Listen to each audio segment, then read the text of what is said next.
Jeans pant झाड़ के पालक तू मार के टुकड़ो टुकड़ो देखो तारा कातू अखिया फाड़ के का हो का मिजाज कहता। एक्सक्यूज मी, का बोला? Please give me one selfie.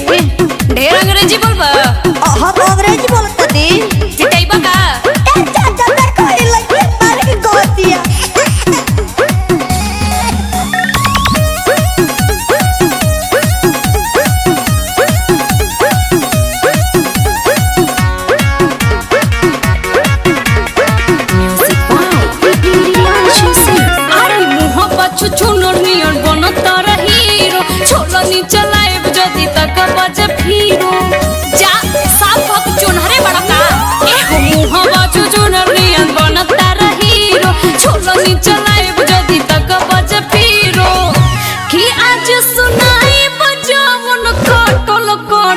गोरिया है भैया के सरवा करिया है सखी कि ना कुछ पटल जैसे पीतर वाला धरिया है भैया के सरवा करिया है सखी।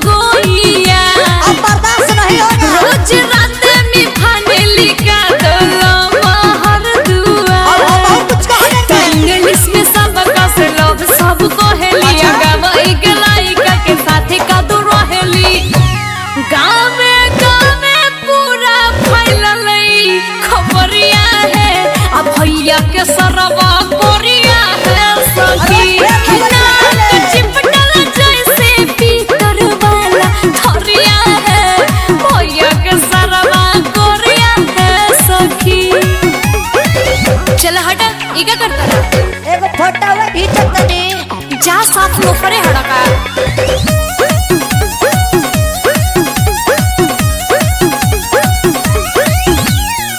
छोटो के बोहिनिया तो हर भागल रहे हो मोझली मस्टर में संगे लागल रहे हो।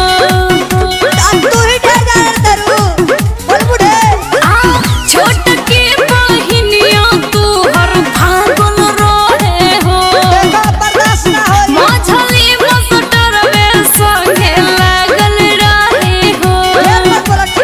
अब से तू सीख कहतानी सहूर हो सरगम के होला बाबू साथी गसूर हो कि सब सुर में सोना सुनई है भरल पथरिया है भैया के सरवा करिया है सखी।